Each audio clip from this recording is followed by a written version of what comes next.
You've taken a wrong turn down Creep Street.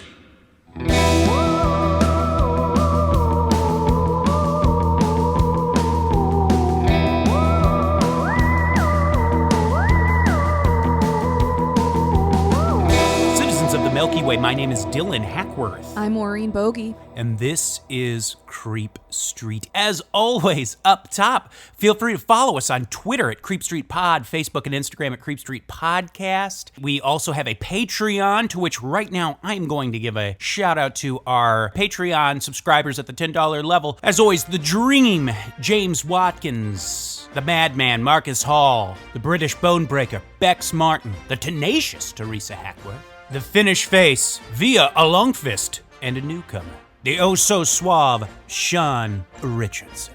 Fantastic. Thank you so much to our Creep Street connoisseurs. That's right. To all of our Creep Street patrons, if you want to join them, just go to patreon.com/Creep Street Podcast. You get all sorts of goodies, and we're cooking up stuff for next month. The big one's coming, gang. We got some is coming. We're cooking. We got stuff in the oven. Yeah. The stovetop. It's working. Big even the stuff. microwave. Speaking of some good ideas and fun things that we have coming your way, we also planning sometime in the future to have a listener scary story episode. So if you have a story that you have experienced yourself, or if a friend of yours has experienced something weird, or if there's, a legend in your small town, if there's an unsolved crime you know of, or a solved crime that's just weird, let us know. We would love to have a spooky story episode. So please email us at creepstreetpodcast@gmail.com with your stories. Feel free to DM us on any sort of social media. Oh, yeah. And there's one other thing that I wanted to talk about. For those of you who listened to last week's episode, you will remember that Dylan said he will not marry me if we don't get more 5-star reviews. Is that correct? It's tough love. Okay. And I wanted to thank everyone. We did get more. Oh, okay. We did. But Dylan, what did you say about that? I said the only thing about more is you always want more. You know what I mean? Mm-hmm. You can't get enough of more. That's right. So now he's upped the ante, okay? He said that this was a good start, but it's not it's not enough. You guys, This is turning into a hostage situation. It really is. Oh my gosh. My biological clock is ticking. I have that to consider. Creep Street, this is on you. Please. If my family line goes on or not depends on you, Creep Street. Okay? Man. Get us off to a healthy start. We need this, okay? We are... That's fucked up. So today's episode happens to be a listener suggestion, and it also happens to be a suggestion coming from one of our Patreon, one of our dear Creep Street connoisseurs. Oh, the Creep Street connoisseur. We are traveling this week to the beautiful country of Finland. Yes. To talk about a not so beautiful subject. This listener suggestion came from Via Longfist, the Finnish Face. Mm-hmm. What are we talking about, Maureen? Today we are talking about the murders at Lake Bodom. Oh boy. Just a quick disclaimer up top. But you gotta do it. I don't really know exactly how a lot of these words are supposed to be pronounced. This one's gonna be pretty dang tough. Just so obviously we know Via's got our back. Yeah, he knows we're just trying. But we're obviously gonna try our best. But blanket statement, as always, we mean no disrespect. It's just we just don't know how to say certain things. And yeah. So the murders at Lake Bodom, they took place in June of 1960, and it still is to this day one of the most notorious homicides cases in Finland's history. It's one of those ones that's just really captured the people of not just the time, but of ever since then too. Right. It's their OJ. That's right. It's their OJ. Our story follows 4 teenagers that were camping at Lake Bodom one evening. There were 2 young women named Malia Irmeli Bjorklund, but I think she mainly went by Irmeli, so I'll be calling her Irmeli Bjorklund. Okay. And Anya Maki. They were both 15 years old. And then there were 2 18-year-old young men named Seppo Boisman and Nils Gustafsson. So they just were like, you know what? We're having fun. We're teenagers. And they decided to go to Lake Bodom for just a fun day and an evening. Lake Bodom was it's really a beautiful place. The pictures look gorgeous. And it was just a very popular place to go for people to go fishing or swimming or go on nice trails or just spending time outside. This wasn't like a remote area. In fact, this area was not too far outside of Helsinki, Finland, so the capital. It's not right outside, so this still is like a little bit more of a remote area, but it's not the middle of nowhere by any means. Right. So Jyrmälä and Nils, they had been dating for a couple of months, whereas Anja and Seppo, they had been dating for about a year, but they also seemed to kind of all be friends with each other, things like that. They arrived at Lake Bodom on June 4th. I think they got there at noon, I should say. They were swimming, having fun. They were drinking because they're teens. What are they going to do? Not drink when they're camping with their friends? But it seemed like nothing out of control. Right. Just having a good time. And because it's Finland and it's the summertime, the sun is, there most of the time. So the sun set at about 10:30 p.m. And I guess that around then is when they went to sleep. They were all sleeping in one tent. Okay. So sometime between 4 a.m. and 6 a.m., the ties to the tent were cut so that the tent fell on all of them as they were sleeping. Then the attacker or attackers took a knife and some kind of blunt object, probably a rock or a pipe, and they just started beating all of them. Jesus God. And yeah, just kind of, it didn't seem like they were even aiming. There was just rips throughout all of the tent, all over the place. Like it seemed like it was just, they were just attacking and attacking and attacking just to kill. It was just savage. It was almost animalistic. Yeah, totally savage, just like trapping them in there. And I do think that since it was between 4 a.m. and 6 a.m., I think the sun was up again, being in Finland. But even still, they're just coming out of just being in deep sleep. It's just must be such a shock. Anja and Seppo were both stabbed and bludgeoned, and they were still within the tent. However, Jyrmälä, she was on top of the tent, and she was by far the most brutally murdered. She had been stabbed multiple times after death as well, and she wasn't wearing clothes from the waist down. No source I was able to find said she was or wasn't sexually assaulted, but they did say that she was undressed. It would, there does appear to be some sort of a sexual element, but I mean, I'm assuming they would have tested for. Right, I don't know. I mean, who knows? It would be weird for that to happen and that not be. Right. I mean, all of this is weird, obviously, but totally. But that it just seems, why would that happen if that was not the intent? Unless in the struggle. Right, or maybe was she just struggle, sleeping without, I don't know if she was just wearing like underwear or something. Right. Maybe. I don't know. And maybe there are some Finnish sources that say that, but all of the sources in English that I was able to find. Right. However, Nils was also on top of the tent, but he was alive. He was unconscious, but he was alive. He had fractured facial bones, a broken jaw, and just bruises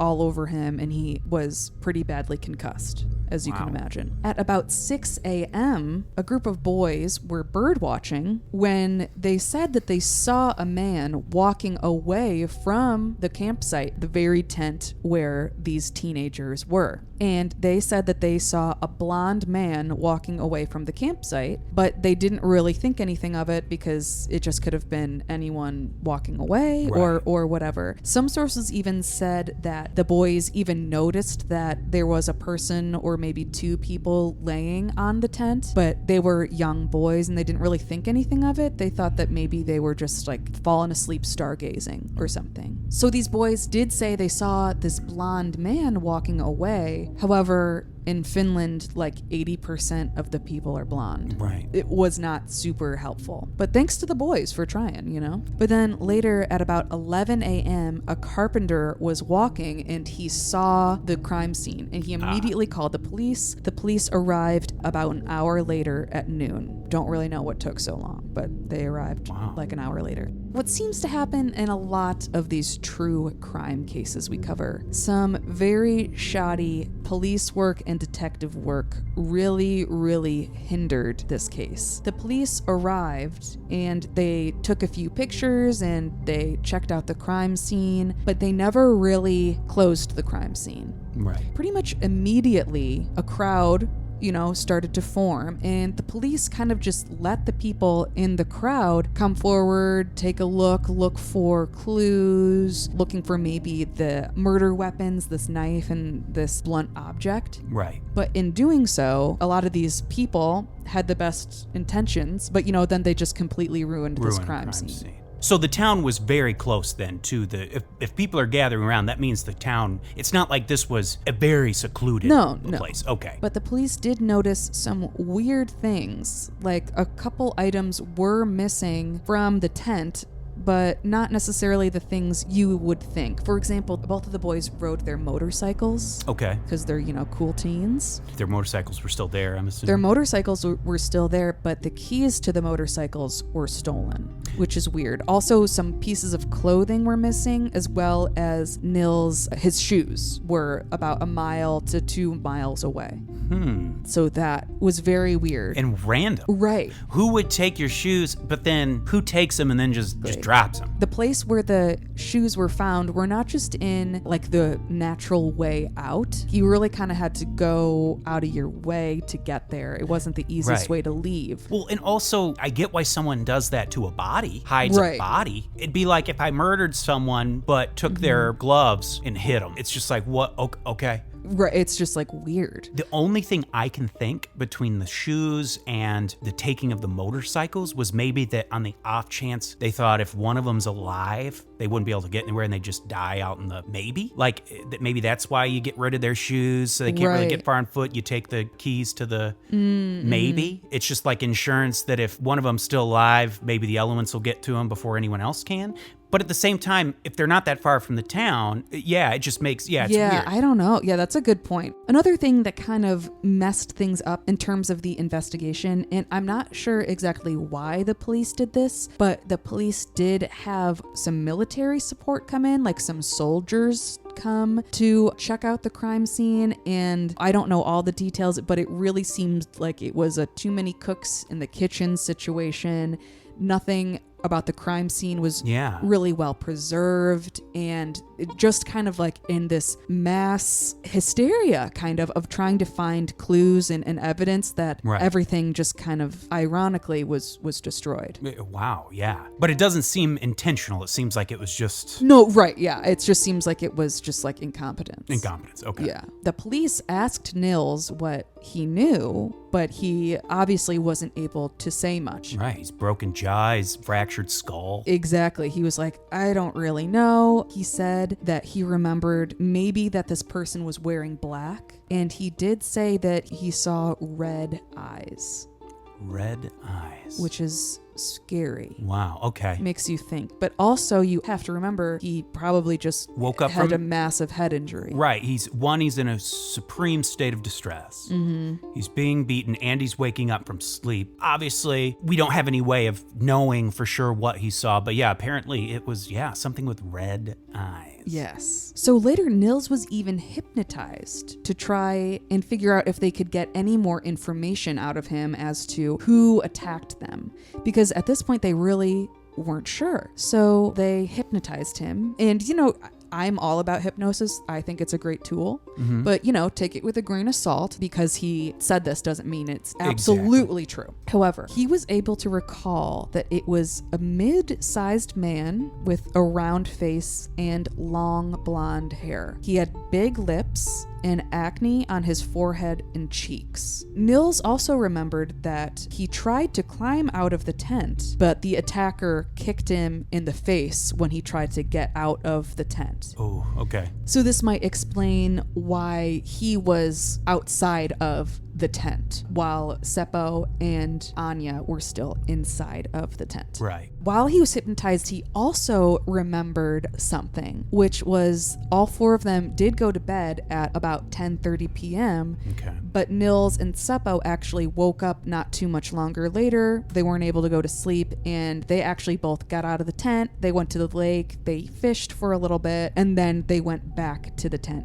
to go to sleep. So that's all that they were really able to get out of Nils. Right. That is what happened, and that is how much we know of what occurred during the evening of June 4th going into June 5th. I think it'd be good for all of us to talk about some suspects. Okay. Do you concur? I absolutely agree. Fantastic. All right, so the first suspect we're going to talk about, honestly, I think a lot of people might take this one seriously. I don't. I'm just going to kind of get it out of the way, not to be a hater. But the first suspect was someone named Pentti Soinen, and this person confessed to the murder in the late 1960s. However, this person would have been 14 or 15 during the time when the crimes were committed. I don't know if someone that young would have been able to kill kill in Right, how old would they have been? Like 14 or 15. I don't think he'd be capable of this crime. And the police... Yeah, even though unless they did have a second, yeah.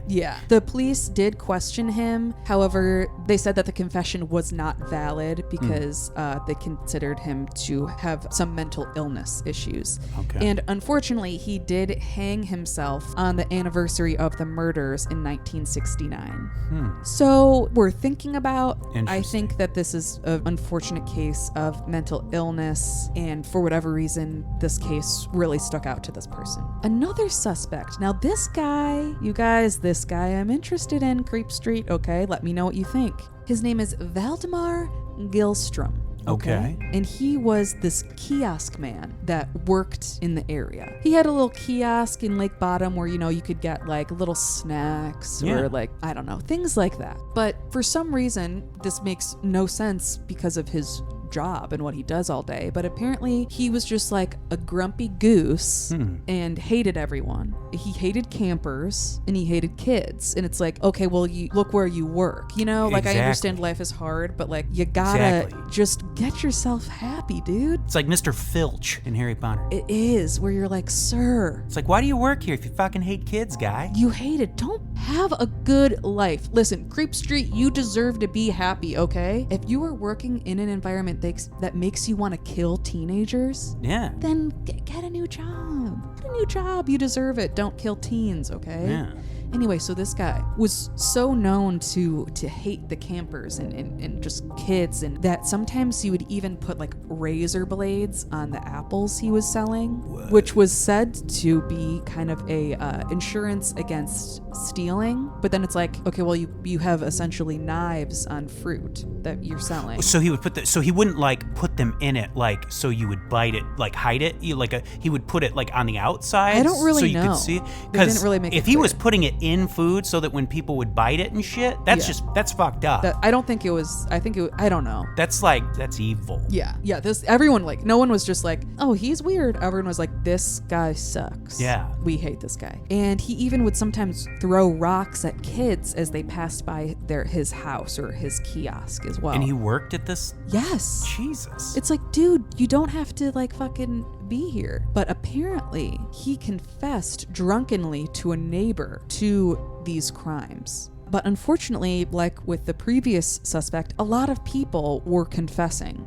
There's a lot of false confessions in murder cases, especially like big newsworthy ones like these. Right. So his confession to his neighbor wasn't enough. However, he did tell his neighbor that he stashed all of the murder weapons and any sort of incriminating evidence in his well. Not but a couple months later, he fills in his well with concrete, like it's completely filled in. Interesting. Okay. The police did search his home, but they didn't find anything. But they never searched his well. They never, dug up the well to see what was in there. But a part of the reason why I don't think they approached him, or why they took his confession seriously, exactly, was because his wife had an alibi for him. She said that he was asleep next to her in bed the whole night of June 4th going into June 5th. She said that she was awake most of the night for whatever reason, so she knew for sure that he was in bed. However, years later, when she was on her deathbed, she said that alibi was a lie. She said that her husband, Valdemar, threatened her to make sure she would give an alibi for him, and when she died, she thought he did it. Interesting. And another interesting portion of it is that Valdemar Gillstrom, this same man we're talking about, he also committed suicide in 1969. And he committed suicide by drowning himself in Lake Bodom. Interesting. Yeah. Now let's talk about another suspect. His name is Hans Assmann. Nice. I know it's not pronounced Assmann, but I'm just going to say Assmann because I have the opportunity. Yeah. Okay? You gotta give what you understand, Creep Street. Now, this man, Hans Assmann, he resembled a likeness to the person that was described by Nils while he was under hypnosis. Right. And while I'm mentioning that, I also want to say there was another man that looked exactly like this person that Nils had described. Right. A lot of artists had drawn faces of the person Nils had described. He looked weird. We'll post pictures of him either on Facebook or Instagram or something. Right. But there was a man at one of the victims' funerals, just an unknown man that no one knew, that looked so much like this person. There's a picture of it. So that's interesting too. That person, we don't know their name, we don't know the situation, but it's weird that a person who looked so much like this person, and this person didn't look like everyone else other than having blonde hair. So that's interesting. But anyway, back to Assmann.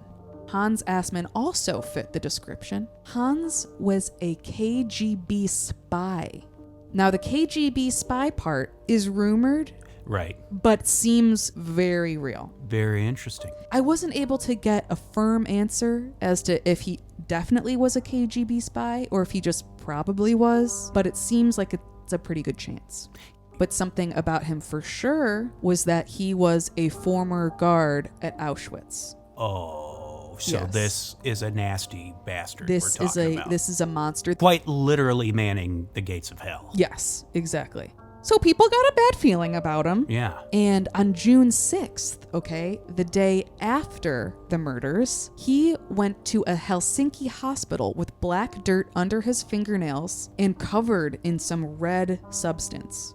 I don't know why they weren't confirming that it was blood. Everyone at the hospital thought it was blood, but they never confirmed. It was Right. I don't know what's going on in the past in terms of record keeping, but it's not great. Could be a Merlot. He could have just taken a bath in Merlot. And the hospital staff said he was acting very strange. Like he was nervous, agitated, and then 1 minute he would be super angry, and then Right.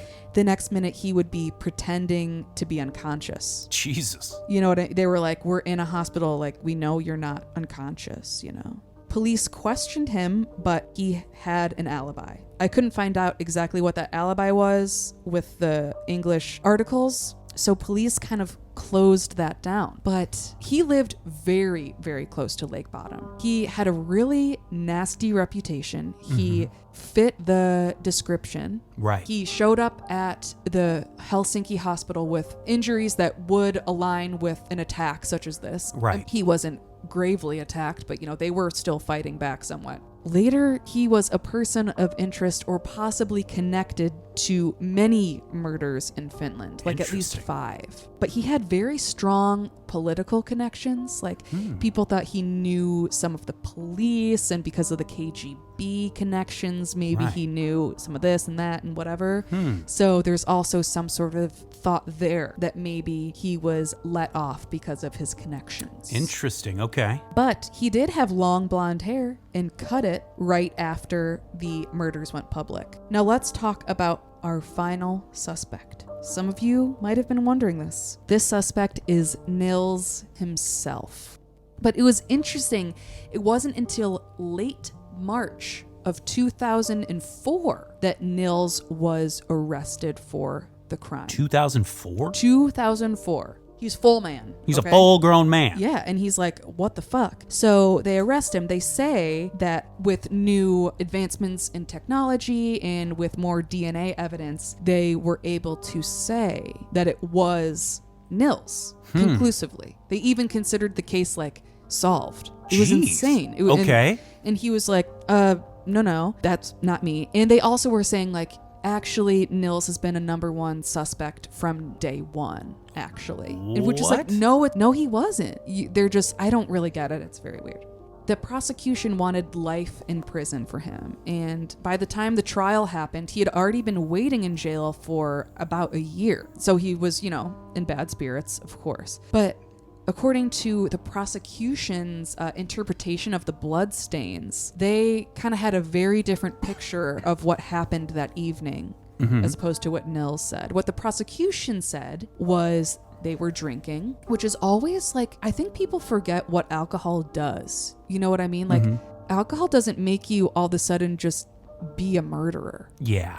It's alcohol makes things get out of hand, of course. Right. But and for some people, it's, and it affects people more so than others. But if you have had no violent history and then you get drunk with your friends, you're not going to beat your 3 friends to death just because you're drunk. And then beat himself up. Which is the other thing. Who's going to literally just with a crope or something, beat himself enough to break his jaw, and then keep going to concuss himself, and then keep going to hide it. So the prosecution's idea was that they had been drinking, and then Nils got super mad at Seppo, his friend, the other young man, or he was upset with Irmeli, who was his girlfriend, that maybe there was some flirtation going on with Nils' girlfriend Irmeli and his friend Seppo. Right. There was some flirtation, they got upset, and then they kick Nils out of the tent because he's just being so angry and upset. And then Seppo gets out of the tent and they start fighting each other. And then Nils just goes completely off the deep end, just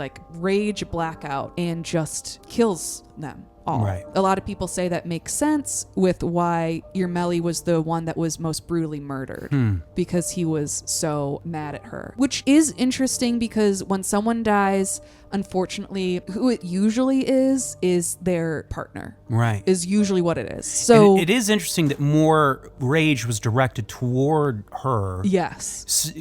Yeah, and the fact that she was repeatedly stabbed after death just yes. indicates some sort of a passion, some sort of emotional tie. Right. So after the trial, after everything the prosecution put forward and everything that the defense put forward, on October 7th, 2005, Nils was finally acquitted of all of the charges. This was because there wasn't enough evidence to convict him, and also he got a settlement from Finland, about 45,000 euros of as a settlement for the pain and suffering of going through this trial. Interesting. Okay. So, I'm curious what you guys think. Who do you think of those main 3, of those solid 3? Because I think you were telling me, apparently it's still very divided in Finland. Yeah. There's still people that, on both sides, that passionately believe he's innocent, some that passionately believe he's guilty. So, and also, it's not just him. People seem to know and have an opinion about Valdemar Gillstrom and Hans the ass man as well. So it's very interesting, and I could see why they're all suspects. Absolutely. Because they definitely have some suspicious things, in my opinion. But Creep Street, let us know who you think committed these crimes. All right, well, that's going to wrap it up for Murder at Lake Bodom. Maureen, thank you so much for the research. Oh my God, thank you. Thank you to Via Alungfist, the Finnish face, for requesting this episode. It was a lot of fun to do. Once again, everyone, if you want to support us on Patreon, just go to patreon.com/Creep Street Podcast. Please tell your friends, give us a like, and give us a 5-star review. Yeah. Citizens of the Milky Way, my name is Dylan Hackworth. I'm Maureen Bogey. And this is Creep Street. Good night. And goodbye.